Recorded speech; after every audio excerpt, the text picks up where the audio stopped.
പക്ഷേ സന്ദീപ് വാര്യർ യഥാർത്ഥത്തിൽ സുജയ പാർവതി സന്ദീപ് വാര്യരുടെ ഈ പറയുന്ന മാറ്റം, പ്രത്യേകിച്ച് പാലക്കാട്ട് നിന്നുള്ളൊരു തീപ്പൊരി നേതാവാണ്, യുവ നേതാവാണ്, ഒരു സംശയവുമില്ല. അദ്ദേഹത്തിൻ്റെ ഈ മാറ്റം ഏതെങ്കിലും തരത്തിൽ BJP-യെ ഉലയ്ക്കുമോ?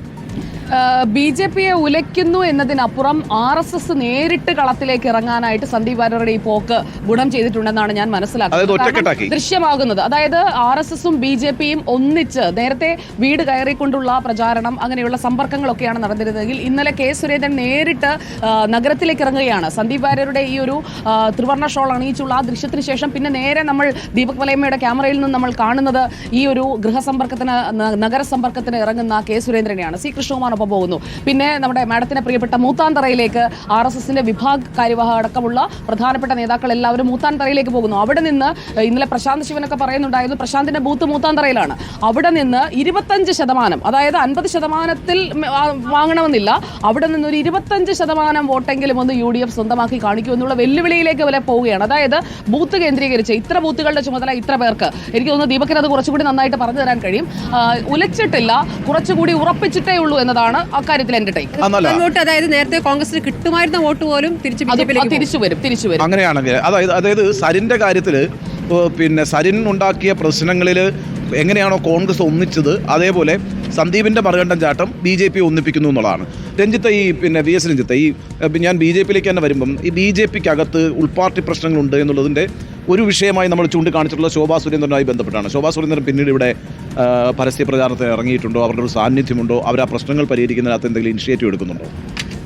ശോഭാ സുരേന്ദ്രൻ ഇവിടെ ഇപ്പോൾ അവസാന ഘട്ടത്തിൽ വളരെ സജീവമായിട്ടുണ്ട്. ഇന്നലെ എനിക്ക് തോന്നുന്നു ഇവിടെ മഹിളാ റാലി നടന്നിരുന്നു. ആ റാലിയിൽ അവരതിൻ്റെ ഉദ്ഘാടന പ്രസംഗത്തിലുണ്ടായിരുന്നു.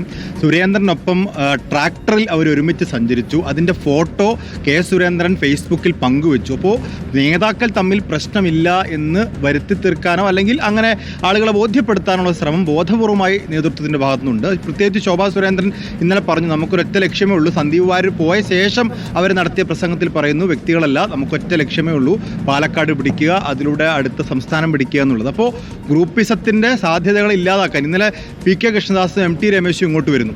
PK കൃഷ്ണദാസിന് എനിക്ക് തോന്നുന്നു നേരത്തെ മുംബൈയിലായിരുന്നു പരിപാടികൾ നിശ്ചയിച്ചിരുന്നത് മഹാരാഷ്ട്ര തെരഞ്ഞെടുപ്പുമായി ബന്ധപ്പെട്ട്. പക്ഷേ അദ്ദേഹം ഈ തെരഞ്ഞെടുപ്പ് നീട്ടിയതുകൊണ്ട് അവിടുത്തെ പ്രോഗ്രാം ക്യാൻസൽ ചെയ്ത് ഇങ്ങോട്ട് വരുന്നത്.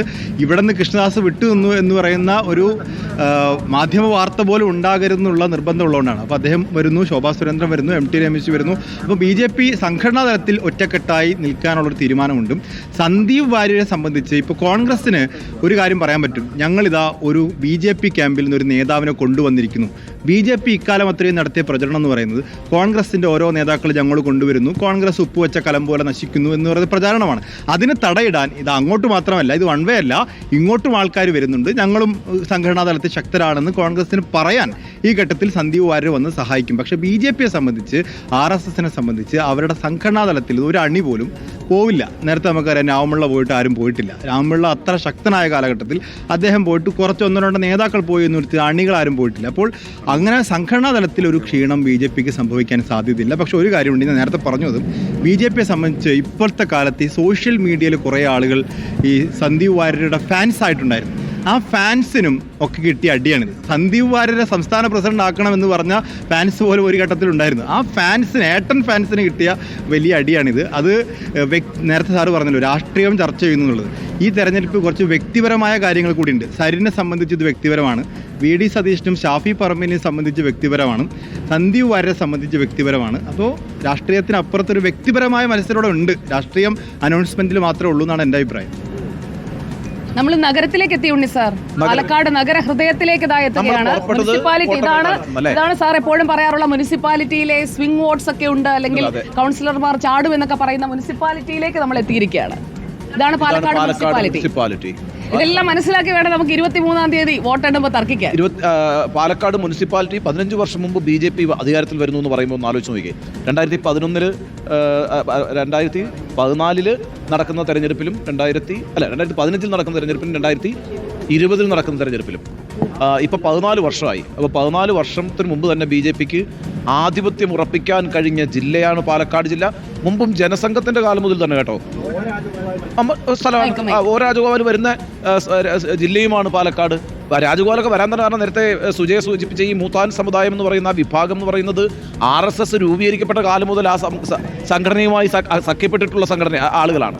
മൂത്താന്തറയിൽ പറയുമ്പോൾ സന്ദീപ് വാര്യർ മൂത്താന്തറയിൽ എന്തെങ്കിലും ഇളക്കം ഉണ്ടാക്കുന്നു വിചാരിക്കുന്നത് മൂത്താന്തറയെ അറിയാത്ത ആളുകളായിരിക്കും. കാരണം മൂത്താന്തറ എന്ന് പറയുന്നത് RSSന്റെ തലതൊട്ടപ്പന്മാർ ഇവിടെ നിന്ന് പ്രചാരകന്മാരായി പോയിട്ടുള്ള, എനിക്കൊന്നു RSSന്റെ മുൻ പ്രാന്ത പ്രചാരക സേതുമാധവനെ പോലുള്ള പ്രഗത്ഭരായ നേതാക്കന്മാരെ പ്രചാരകന്മാരായി കൊടുത്തിട്ടുള്ള സ്ഥലമാണ് മൂത്താന്തറ. അവിടെ നിന്നൊന്നും സന്ദീപ് വാര്യർക്ക് വോട്ട് കിട്ടാൻ പോകുന്നില്ല.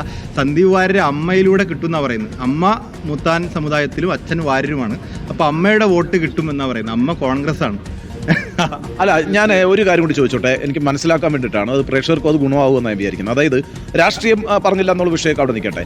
PP ദിവ്യ, നവീൻ ബാബു എൻ്റെ മരണം, PP ദിവ്യയുമായി ബന്ധപ്പെട്ട ആ വിവാദം അത് വളരെ ശക്തമായൊരു വിവാദമാണ്. പ്രത്യേകിച്ച് മനുഷ്യരുടെ ഒരു മനസ്സിനെയൊക്കെ പിടിച്ചുലച്ച ഒരു പ്രശ്നമായിരുന്നല്ലോ. അത് ഗൗരവത്തോടുകൂടി ഈ മണ്ഡലത്തിലൊരു പ്രശ്നമായി നിൽക്കുന്നുണ്ട്, അല്ലെങ്കിൽ വോട്ടർമാർക്കിടയിൽ അതൊരു ചർച്ചയൊക്കെ ആകുന്നുണ്ടോ? അതിൽ തുടക്കത്തിലൊക്കെ അത് പ്രചരിപ്പിക്കാനുള്ള ശ്രമം നടത്തിയിരുന്നു. പക്ഷേ പലപ്പോഴും വിവാദങ്ങൾക്ക് പിറകെ രാഷ്ട്രീയ നേതൃത്വം പോകുന്നതാണ് കണ്ടത്. ഓരോ വിവാദങ്ങൾ വരുമ്പോൾ അതിനെ പ്രതികരിച്ച്, പക്ഷെ എങ്കിൽ പോലും അത്രത്തോളം UDF സംവിധാനം അല്ലെങ്കിൽ കോർട്ട് റോഡിലേക്ക് തിരിക്കുകയാണ്. റോഷിപാൽ,